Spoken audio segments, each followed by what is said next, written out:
Aston Villa fans, and welcome to Villa AM, your bite-sized morning time podcast. But this one may not be so bite-sized because today we're going to look at a loan watch. We're going to look at all the guys that we have out on loan. Some of them having an okay time, some of them not having a good time of it at all, and one or two people actually having a decent time of it while they're out on loan. So let's take a little look at this together. And we will, make an adjudication on the early days of every player's loan spell that has gone and left Aston Villa this year. But before we do that, first of all, people, I want to draw your attention to this QR code in the top left-hand corner. That is for NordVPN. As you know, we have a limited sponsorship with NordVPN that is ongoing through to the middle of November. And NordVPN obviously have details that you can click on in the bio here as well, and you will be able to click, whether you're listening on Spotify or whether you're watching this on YouTube, and you'll be able to see the deals that we can offer you there.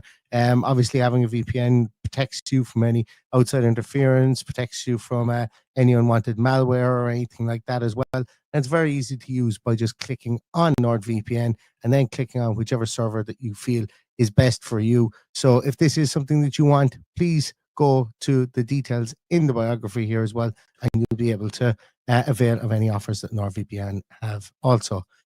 So loan watch. Yes, we've got quite a lot of players out on loan, as everybody knows. I've gone as far as taking, I think it's 10 players to look at it from a loan watch point of view here. I'm not going to look at a lot of the academy guys that are out there, and spoiler alert, I'm not going to be looking at Louis Barry, just in case anybody was waiting for that, because I don't think Louis Barry's loan will matriculate into him coming back to Aston Villa, and I think that unfortunately we won't see Louis Barry in the first team for Aston Villa, and we may not see an awful lot of these players in the first team either. But I think that they're more interesting than they're more interesting currently at the moment. And we're going to start, I suppose, with goalkeepers. So we're going to do this positionally, and the first person I want to start with is Joe Gauci. As we know, he's on loan at Port Vale, and Joe has had quite a decent-ish spell. Oh, there we go. It's quite a decent-ish spell at Port Vale so far this year. He's played 8 games. One of the guys who's played more minutes than quite a lot of these people that are out on loan currently at the moment.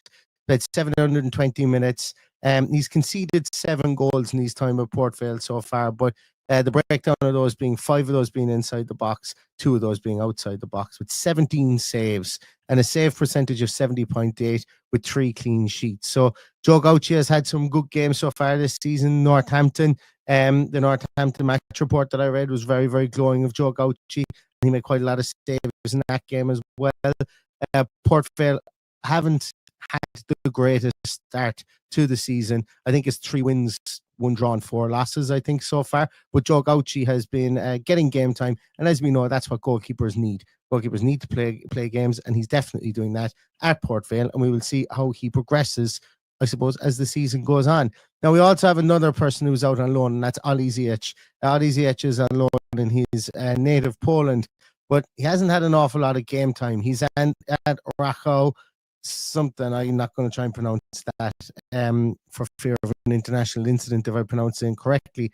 But Oli Ziyech has played 1 game out on loan so far this season. Played the full 90 minutes in that. He conceded 1 goal. Faced 4 shots, though 2 inside the box, 2 outside the shots. Made outside the box. He made 4 saves. Has a clean a save percentage of 80%, and he hasn't kept any clean sheets. So I presume he would have wanted to have a better loan period while he was out on loan in Poland, but only 1 game so far for him this season, and he hasn't made the goalkeeping position his own yet. Moving on to the defensive positions, we have, as we all know, Kostan Nedeljkovic, somebody who I've had high hopes for since he joined Aston Villa, based on his time at Red Star Belgrade. Hasn't really gone very well for him. He's been this is his 2nd spell at RB Leipzig. Last year he played, I think it was 12 games.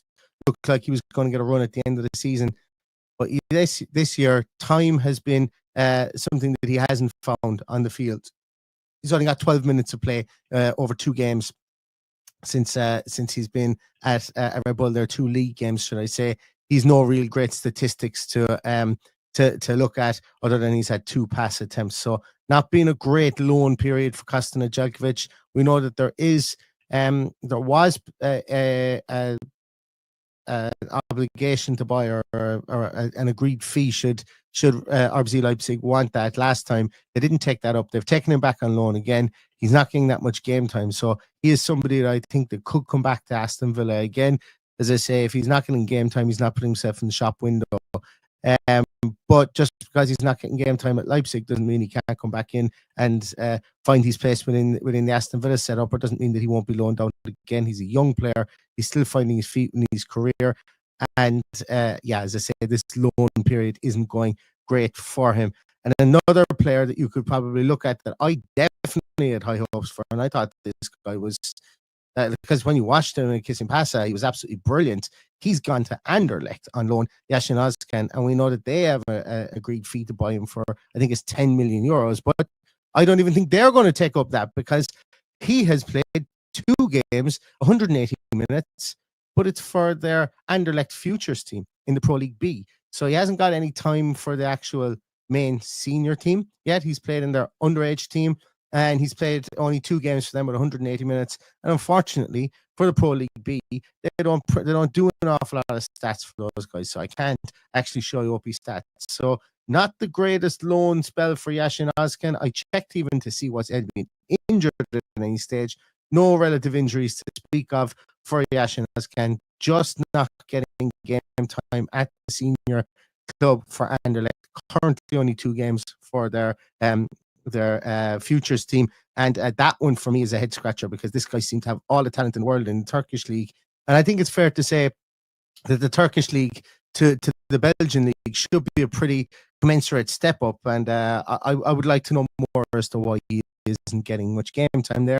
He's not a fit, if Anderlecht are going through a lot of turmoil. But somebody that I was surprised we loaned out in the first place, but you know, he's not getting game time at Anderlecht as well. So I wonder what's going to happen. Is he going to come back in January again? And you know, what really does the future hold for him outside of Aston Villa? And I hope maybe this is some situation whereby maybe he can come back to Villa, grow within our setup as well, because our setup obviously being an imminently better setup. I think if you're not getting games, like for Anderlecht, I suppose really the big thing here is the idea for him to go out and loan. If he doesn't start to get games for a senior team, well then what's the point in him being there? He might as well come back and be with us and grow within our system as well. Now, somebody who is making the most, excuse me, of his loan deal since he has been out on loan is nearly died. Is Enzo Barrenechea. Enzo Barrenechea, as we know, is with Benfica currently at the moment, playing some really good stuff, playing in top level European football as well. And Enzo Barrenechea has become a real mainstay within that Benfica team. He's 8 games played, 688 minutes, 13 tackles, 6 of which have been successful tackles. He's had 9 interceptions, 607 pass attempts with a 91.8% pass rating, 1 shot, and 50% of his aerials won. Like Barrenechea, to be honest with you, is he has come in that number 6 position. And look, we have a crowded number 6 position in the Aston Villa senior squad as it is. He's come in there and he's really kind of making that his own at Benfica. And I know that we sold him for a low enough fee. I can't remember what the fee was. I think it might have been 15 million euros. I opened a correction on that. But we had a 33% sell-on clause on him. And at the time that we let him go and that we sold him, I was very much that we loaned him out, should I say, with an agreed fee of 13 million or 15 million, I think it was, and a 30% sell-on clause. At the time when that deal was mooted and that deal was supposed to have been done, my big thing was I was delighted to see such a big sell-on clause, because Benfica have an absolutely brilliant record of inflating players' prices. And I remember at the time thinking that, yes, it might only be, I don't know, was it 13 or 15 million euros at the time. But if this guy goes for 30 million, you know, you're and apparently the 33% was on the overall sale price as opposed to the profit. So if you sell him for 30 million, well, then you're getting an extra 10 million back as Aston Villa. And the reason that I heard at this one as well is because we've seen Benfica and Manchester United. They sold the right back, or the full back that they sold to Real Madrid. United had inserted a sell-on clause there. This guy was only at Benfica a week when he was sold on to Real Madrid for massive money, and United's kickback was really, really profitable for them as well. So I'm hoping at the same thing. Look, I hope that Enzo Barrenechea would come back to Aston Villa, given his age profile, given how he's played for Benfica last year, given how he's playing for how he played for Valencia last year, given how he's playing for Benfica now. Would love if he came back to Aston Villa and was able to make that number 6 position his own. But we've got a youthful enough setup in there as well.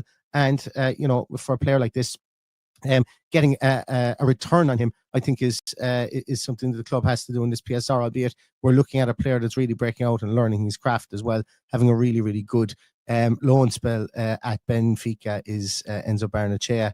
Next, we move on to more attacking positions, and we have Samuel Illing Jr. first on loan down the road at the Baggies at West Bromwich Albion. We can see here he's played 7 games, 427 minutes. He's a shot creating actions per 90 of 2.53 with 0 assists and 1 goal. 61% dribbles, 1 shot. So he's 1 goal from 1 shot, it seems. And area percentage of 41.7% as well. So Samuel Illing Jr. having a pretty okay kind of loan. Again, another player that came over in that Douglas Luiz deal, and he's somebody that hasn't really fitted in, or I suppose really at Aston Villa. He's somebody that went out on loan to Bologna first of all, and then to Middlesbrough. And now he's on loan again, another championship loan. Probably somebody that I think Aston Villa are putting in the shop window. But he's doing what he needs to do. Sorry, I knew that was a typo there in shots. He said 10 shots, not 1 shot. That should be 10. There's a 0 missing there. But he's doing what he needs to do to keep himself competitive within that squad.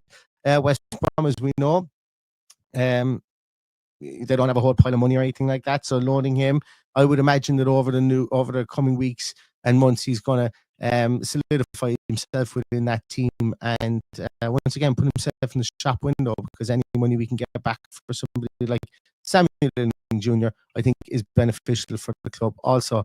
Likewise, we've got another person who's a winger who's out on loan that I don't think is going to come back and make his way at the club, and that is Leon Bailey, who's on loan at Roma currently. And Leon Bailey has played 4 games. Obviously, he was injured almost on arrival at Roma. He's 4 games, 4 games played, 130 minutes,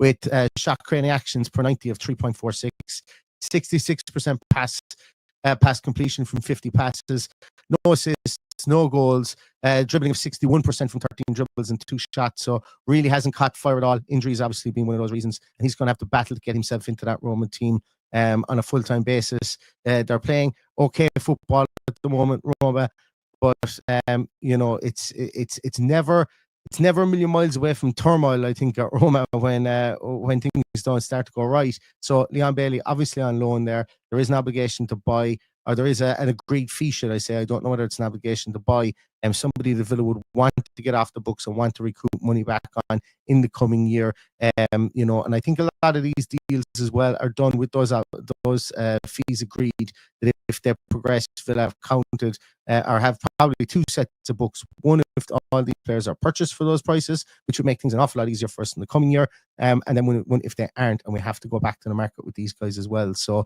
again, playing the FFP merry-go-round with a lot of these guys here also. Now, somebody else who's having a pretty good loan is Lewis Dobbin, and that's a very blurred photo of Lewis Dobbin. I do apologise, Mr. Dobbin.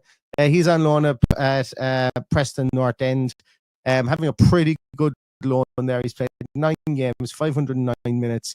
He's had a great shot creating actions per 90 of 3.89, 2 assists and 3 goals. So he's had a very good output there. We all saw, I think he score 2 kind of really worldies kind of in a row for Preston.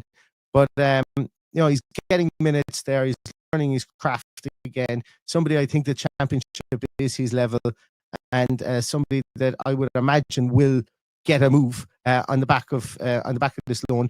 Obviously, he was on loan as well last year in the championship. He's definitely somebody who's making the most of his time there, and hopefully, as I say, that Villa can send him on for for a commensurate value, I suppose, to put that back onto the PSR and the SCR, balance sheet, I suppose, as the months and years go on. While we are trying to fight those PSR and those SCR kind of demons always in the background. And last but not least, maybe least, I think is and the reason I say that is Zeppelino Redmond is at Huddersfield. He's down playing League One football, but he's not playing a whole pile of League One football at the moment. 2 games, 36 minutes. He's had 2.1 shot creating actions, no assists, 1 goal, and 3 shots taken. Now, the reason that I say least here is because this one to me, this and Yashin Nazcan to me are absolutely flabbergasting as to why, if there isn't a massive turnaround in these two guys over the course of the next 2 months, when we come to the January window, I would love to see both of those guys come back to Villa. They're not getting anything from their loans, and they're 2 players that I would have thought, Zeppelino Redmond has played Champions League football. I suppose you could put Kostan Nedeljkovic in there, played Champions League football. Yashin Nazcan played really high standard football and a lot of minutes. They're 3 players that I think the club really should bring back and try and grow through the system that we have here. But again, the other side of it is, if the 3 of those guys have gone out to lesser competition than the Premier League and aren't getting any minutes, well, then the club has a decision to make on those guys too as well, albeit that they are really, really young. I still hold out an awful lot of hope for the likes of Zeppelino Redmond and for Yashin Nazcan, and also for Kostan Nedeljkovic as well, because I think all 3 of these guys, all three of them have a physical trait and I suppose like an intangible from a physical skill set that you just can't teach players. They've got strength, they've got speed, they've got decent height, and they've come through pretty good schools of football. Redmond coming through the Fine Arts School of Football. Kostan Nedeljkovic coming through Red Star Belgrade, playing at such a young age, as I say, playing against Man City in the Champions League and playing pretty decently. And Nazcan with all those minutes under his belt. More minutes played at 18, 19 years of age than Jacob Ramsey had when he left Aston Villa. It's like it's incredible to me that these 3 players going out on loan, whether they've just picked the wrong teams to send them on loan to or what, but they're players that I would have expected to get more minutes. And we will be doing more of a loan watch over the course of this season. Potentially, we'll have once a week, we'll have a Villa AM that will have a loan watch, and that might only be a couple of minutes long, just talking about, did anybody actually get on the field, and if they did, what did they do? So watch out for that. So that's going to do it for us today, guys, on this Villa AM. And we're going to try and get back into more Villa AMs when I can do it. As I say, podcasting every day, along with holding on a full-time job, along with having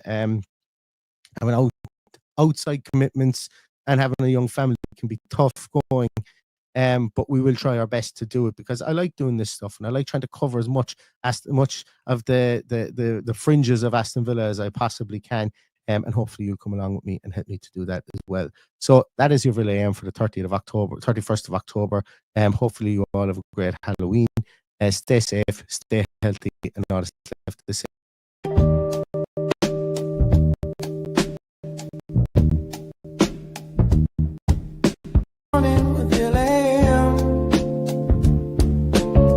It's Villa in the morning with